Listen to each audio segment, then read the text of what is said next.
Hello everyone, welcome back to my channel. My name is Paola and this is my June wrap up. So June was interesting because I had every intention of just like reading my life away, but I also had other projects. Like I had a thing on Tumblr that I really wanted to participate in, and I also wanted to write a lot. Like I kind of wanted to do a NaNoWriMo type of thing that obviously fell through. I got super busy. I didn't plan accordingly, but I'm still really happy with the amount of books that I read. I read a total of 4 out of the 6 I was supposed to read. So I'll take that win. Not to mention these 4 books are part of the Diversity Book Bingo Challenge. I will leave a link in the description below to that challenge if you are interested in learning a little bit more about it.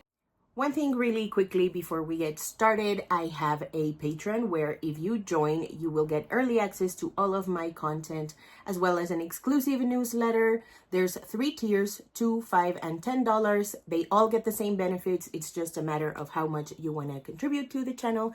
I would very much appreciate it if you could support me over there. That's all. Let's move on.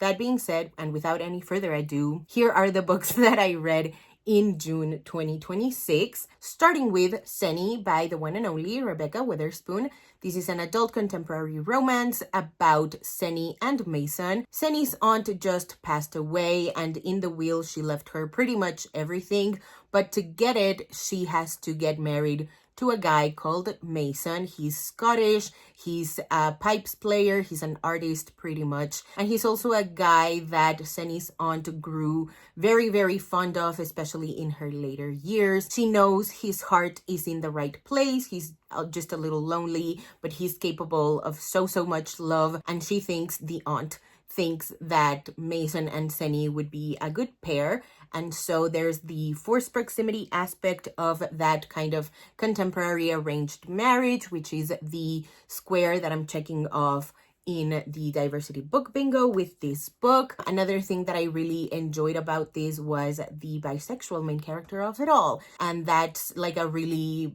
big part of his identity. It affects a lot of the ways that he acts in this book, not only because he's bisexual, but like the experiences that he's had as a bisexual man, if that makes sense. This is quite the short book, so I'm keeping things a little vague so that you go into it with as little as information as possible so that you can still get like surprised, or pleasantly surprised, I guess I should say, with the ways in which these vague things that I'm talking about affect the story, especially the romance of it all. There's also some pegging in this book, which I loved. And the third thing that I really enjoyed about this book was how the relationship develops. Mason is pretty open to this marriage, whereas Senny is like, let's just do it while we get the things that we need to get out of the will. And then I think it's only 30 days. And then after those 30 days are done, we can just go about our lives. She's like really guarded in that way.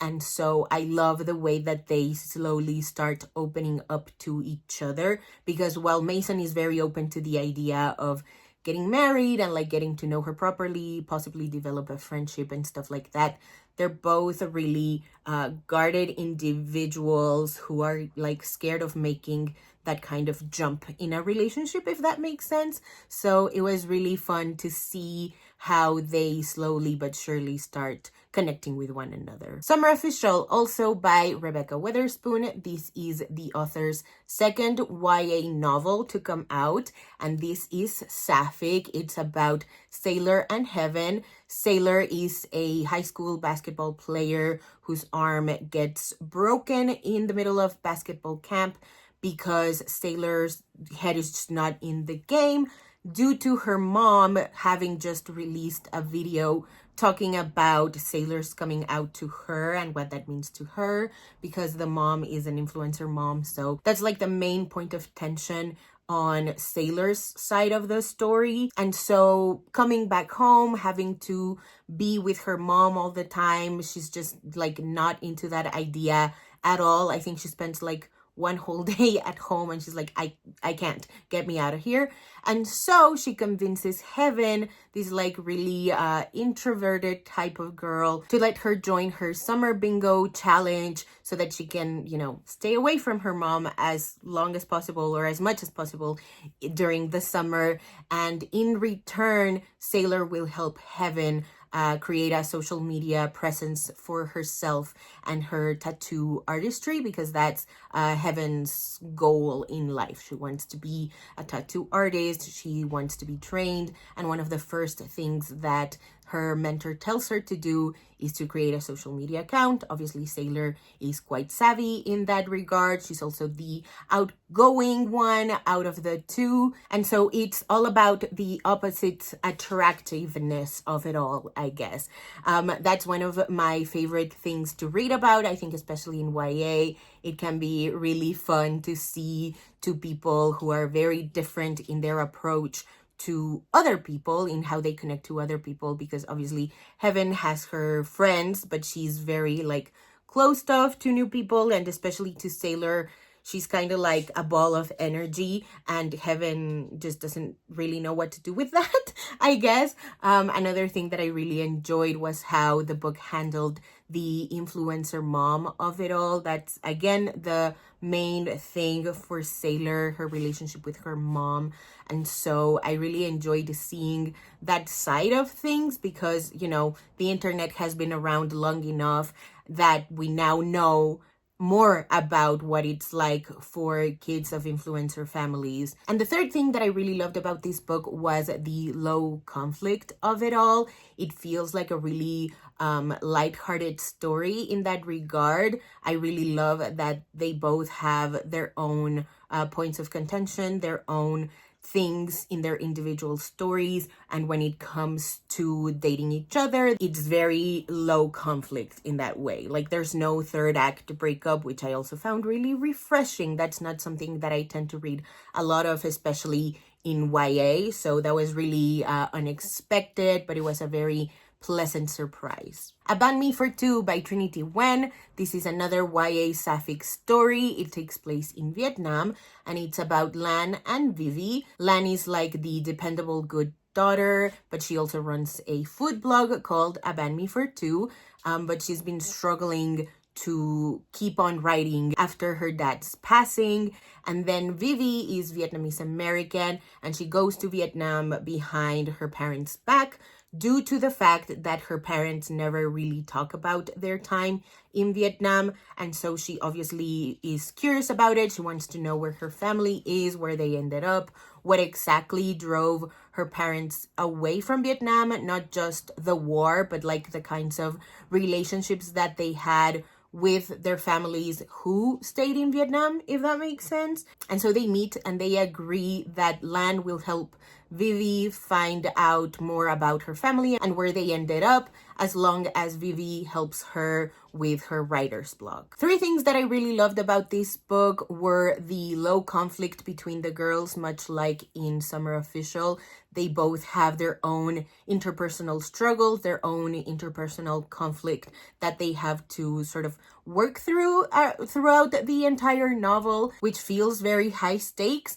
And I loved that between these two girls, it's not really a point of contention, if that makes sense. Like, the relationship they have with one another grows a little bit outside of the things that are weighing on them as individual characters. I don't know if I'm making any sense. Another thing that I really enjoyed about this book was the native and diaspora themes of it. It's not something that I've read a lot in YA or otherwise, so it was very refreshing to see a really nuanced take in what it means to be part of the Vietnamese diaspora versus what it means to be native Vietnamese, and how that informs the way that we view the world, especially from Vivi's very specific point of view, who knows just like textbook stuff about the Vietnam War, whereas Lan obviously is Vietnamese. She was born in Vietnam. She lives in Vietnam still.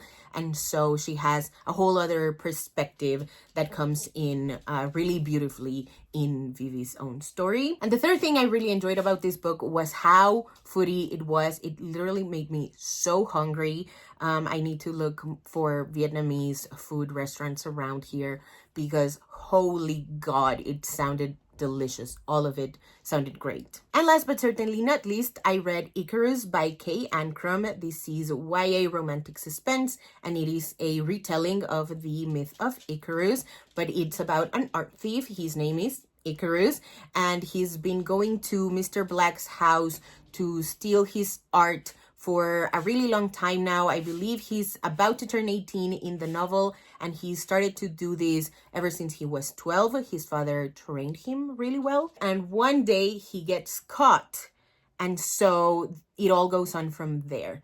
This was so stunning. It was quite heartbreaking as well. It's so hopeful. I know that Kay Ancrum is very, very intentional with her works, and you can really feel that throughout this entire story. It's also told in vignettes, which is not something that I was familiar with. I'm trying to think, but off the top of my head, I don't think I've read enough vignettes novels. I do know Eduardo Galeano's Mirrors is like that, but that's more like a history nonfiction book told in vignettes. Also phenomenal, highly recommend that. But this was my first fiction novel told in vignettes, so it was really refreshing and truly incredible. I mean, Kay Ancrum is a master of words. And so the three main things that I really loved about this book were the high stakes. There's a lot going on in Icarus and Helios's lives.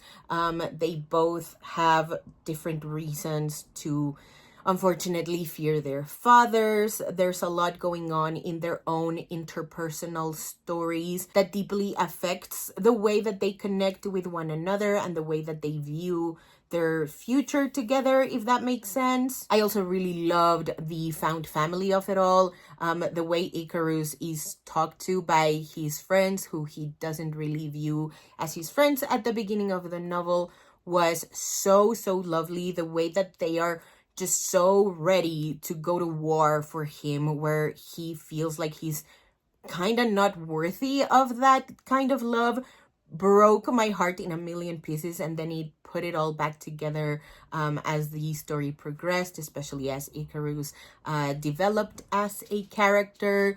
Once again, I'm trying to keep things kind of vague because it truly is a wonder to read through. And the third thing that I really enjoyed about this book was the Disney descendants thing of it all, like how much the father's history, Mr. Black and Mr. Gallagher, I guess his name is Angus, Angus and Mr. Black's story affects the way that these two kids develop a relationship, the way they view the future, the way they sort of piece together what really happened between these two guys and what is eventually revealed. It felt very appropriate for the kind of novel that this was. I don't really know how to explain it, but it just meant so much to me. I really would love to read more of Angus and Mr. Black's story. All of that sounds super interesting to me. Please publishing, make that happen, because this book was truly wonderful. Alrighty, that is it for today's video. If you haven't already and you'd like to, go ahead and hit subscribe, and I'll see you in the next one. Bye!